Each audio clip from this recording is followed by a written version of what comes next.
Hi hello नमस्कार good morning शुभ सकाळ सर्वांना। मी प्राची डोबळे स्वागत करते आपल्या चॅनलवरच्या नवीन एका व्हिडिओमध्ये। नवीन दिवसाची नवीन सुरुवात छान अशी झालेली आहे।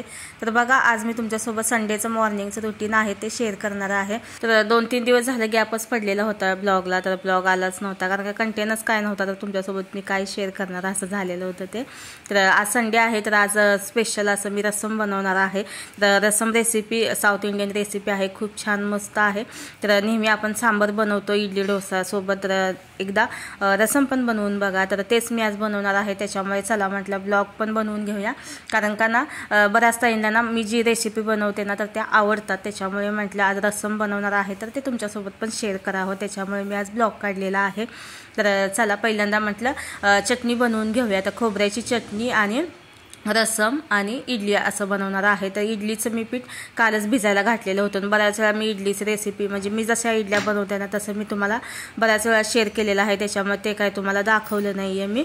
तर चला पहिल्यांदा इडली शिजायला टाकते आणि चटणी तर बनवून झालेली आहे आणि आता फक्त रसम बनवायचं आहे। आणि रसम बनवण्यासाठी जास्तीचा काही वेळ पण लागत नाही, लगेच पटकन होतं, कोणत्याही भाज्या पण लागत नाही आहे। जे घरी मसाला असतो आपल्या तर तेच लागतं, फक्त मेन त्याचा मसाला आहे आणि बनवायची एक योग्य अशी प्रोसेस आहे, तर ती तुमच्यासोबत शेअर करणार आहे। तर चला पहिला हे करून घेते आणि नंतर तुम्हाला दाखवते। आणि आज केस मी धुतलेले आहे। तर नेहमी ना मी केस धुवायच्या आदल्या दिवशी ना तेल लावते नंतर केस धुते, पण मी आज तसं केलेलं नव्हतं, डायरेक्ट मी केस असे वॉश केलेले आहेत। कारण का मी पार्लरमध्ये गेलते 4-5 दिवसाच्या पूर्वी, तर माझ्या केसामध्ये ना भरपूर असं डॅन्ड्रफ झालेला आहे। तर त्या म्हणजे पार्लरवाल्या ताई आहेत तर त्यांना विचारले की डॅन्ड्रफसाठी काय तर सांगा म्हटलं मला, कारण काय एवढं म्हणजे झालेलं आहे ना डॅन्ड्रफ।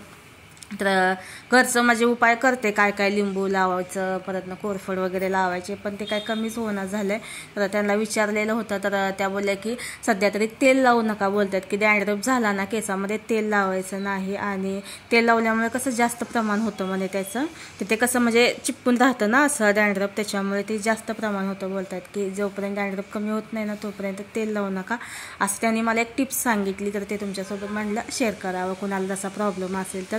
आणि एक त्याने मला ना शॅम्पू म्हणजे दिलेला नाही म्हणजे फोटो पाठवलेला आहे त्याचा। तर त्या बोलत होत्या की म्हणजे त्यांचं काय प्रोडक्ट्स वगैरे नाही, ते काय विकत वगैरे नाही तसं, पण त्यांनी मला असं सांगितलं आहे म्हणजे ॲज अ फ्रेंड म्हणून की त्यांचा म्हणजे शॅम्पू आहे त्यांच्या घरी, त्या वापरतात त्या तर डॅन्ड्रफसाठी। तर छोटीशीच बाटली आहे, 300 रुपयाला आहे। तर ती फक्त मुलांना लावायची, महिन्यातून 2 वेळा, आठवड्यातून पण नाही, महिन्यातून 2 वेळा लावायची आहे फक्त मुलांना। 15 मिनटं ठेवायचा, नंतर आपले केस जसं आपण नॉर्मल साबणाने म्हणा किंवा कोणत्याही शॅम्पूने म्हणजे जसं वॉश करतो ना तसंच वॉश करून घ्यायचं आहे। तर बघू मी आता आणणार आहे ते कसा रिझल्ट येतोय काय येते। जर तुम्हाला घ्यायचं असेल तर घेऊ शकता, तर बाजूला मी फोटो पण शेअर करते तुमच्यासोबत, कारण का तुम्ही पण माझी एक फॅमिली आहात। तर माझा म्हणजे जो प्रॉब्लेम आहे तसा जर कोणाचा असेल तर ते पण म्हणजे तुमचा सॉल्व्ह होऊन जाईल। तर मी पण आणणार आहे, तर मी तर सध्या काय सांगू शकत नाही कसा रिझल्ट असेल काय असेल, तर त्या ताईने सांगितले म्हटलं चांगलंच असेल। आणि पार्लरमध्ये जाऊन छान अशी आमची मैत्री पण झालेली आहे, त्याच्यामुळे एकदम जरा असं क्लोज फ्रेंड पण झालेलो आहे। तर तिने तिच्या घरी जो शॅम्पू होता तर त्याचा फोटो मला पाठवलेला आहे। तर बघू आता घेऊन येणार आहे, कसा रिझल्ट येतोय काय ते बघू। आणि आता मी केस वगैरे धुवून घेतले आहो, उठलेले आहेत, त्यांची पण आंघोळ वगैरे झाली, प्रियांश पण उठलेला आहे। तर चला आता रसम बनवून घेऊया। तर त्यासाठी आपल्याला लागणार आहे जे सामान जे लागणार आहे तर ते तुम्हाला मी दाखवते। तर पहिल्यांदा मी चिंच भिजायला घातली। चिंच भिजवण्यासाठी जर वेळ नसेल तर गरम पाण्यामध्ये टाकायचं, गरम पाण्यामध्ये टाकल्यामुळे लगेच चिंच भिजते, पण आता आपल्याला मसाला बनवूपर्यंत वगैरे छान अशी भिजते, त्याच्यामुळे थंड पाण्यातच टाकलेली आहे। आता आपल्याला रसमचा मसाला बनवायचा आहे, तर घरीच बनवणार आहे मसाला, ते पण तुम्हाला दाखवते।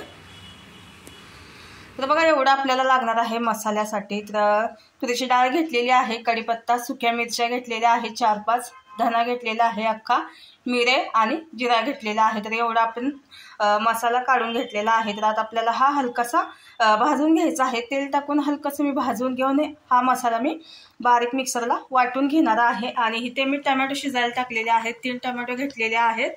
जर जास्त क्वांटिटीमध्ये बनवायचं असेल तुम्हाला तर अजून टमॅटो मी वाढवू शकता। मेन म्हणजे टमॅटोच आहेत ह्या रसममध्ये, मेन इन्ग्रेडियंट असतो ना तर तो हाच आहे टमॅटो। तर बारीक कट करून पण तुम्ही डायरेक्ट पण बनवू शकता किंवा असं उकडून घेऊन तर ह्याची साल काढून ह्याची प्युरी बनवून घ्यायची आहे आपल्याला, तर मी असं बनवते रसम।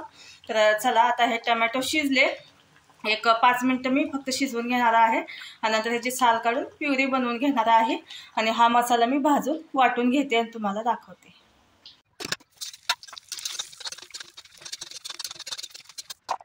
तर बघा रसमचा मसाला आहे तो मी वाटून घेतलेला आहे छान असा बारीक आणि टोमॅटो आपण उकडून घेतलेले होते त्याची प्युरी बनवून घेतलेली आहे त्याची साल काढून।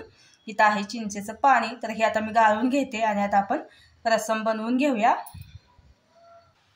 तर बघा पातेल्यामध्ये तेल टाकून घेतलेलं आहे तेल गरम झाले आता त्याच्यामध्ये टाकायचं आहे मोहरी। मोहरी चांगली फुलू द्यायची। आता याच्यामध्ये मी 5 कढीपत्त्याची पानं टाकलेत आणि आपण जेव्हा मसाला बनवला तेव्हा आपण जिरे भरपूर टाकलेत त्याच्यामुळे मी काय आता टाकलं नाही जिरा फक्त मोहरी आणि कढीपत्त्याची फोडणी दिली आणि आता बारीक चिरलेला कांदा टाकला।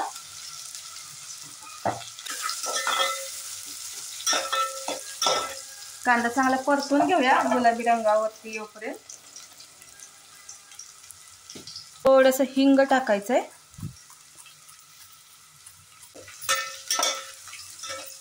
कांदा काय जास्त भाजायचं नाही थोडासा गुलाबी रंगावरती येऊपर्यंत फक्त भाजायचा आहे। ते आपण जो रसमसाठी मसाला बनवून घेतलेला होता तर आता हा ह्याच्यामध्ये टाकायचा आहे आणि आपण तुरीची डाळ कशी ह्याच्यामध्ये आपण भाजून वाटून घेतलेली जर तुम्ही असं तुरीची डाळ शिजवून टाकलात ना तरी पण चालेल। आता हा मसाला पण चांगला तेल कांद्यामध्ये परतून घ्यायचा। त्याच्यामध्ये मी अर्धा चमचा हळद टाकले आणि अर्धा चमचा लाल तिखट टाकले। आता याच्यामध्ये टोमॅटोची प्युरी टाकूया।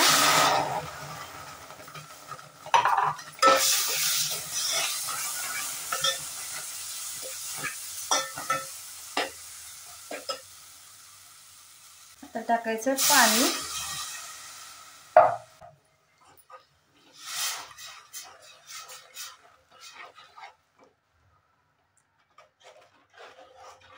रसम कशी जराशी पातळच असते सांबरपेक्षा पातळ आणि आता याच्यामध्ये चिंचेचं पाणी टाकून घेऊया।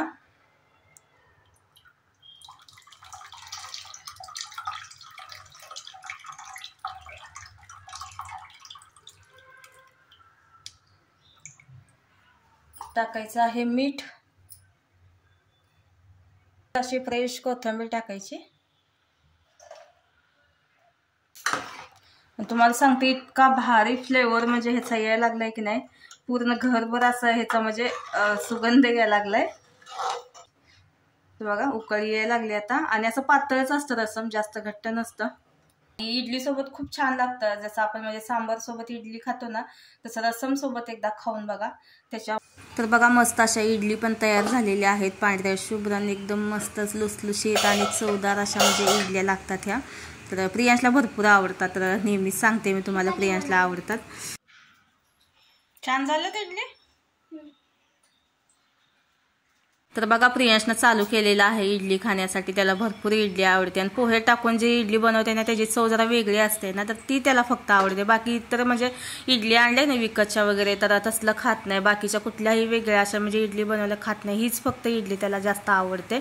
तर प्रियांशने तर म्हणजे करतच चालू केलेलं होतं तर त्याचा नाश्ता वगैरे झालेला आहे। तर मग आम्ही दोघांनी पण नाश्ता करून घेतला तर मस्त असं रसम झालेलं होतं खूप टेस्टी झालेलं होतं आणि घरगुती मसाला बनवलेला होता आपण त्याच्यामुळे त्याचा फ्लेवर जो होता त्या रसममध्ये तर खूप असं म्हणजे भारी येत होता आणि घरगुती मसाला बनवण्यात आणि रेडीमेड आणण्यामध्ये जरासा फरक असतोच। तर खूप छान मस्त झालेलं होतं। तर चला अशी होती रसमची रेसिपी आणि आजचा ब्लॉग आवडला असेल तर लाईक करा। बाय।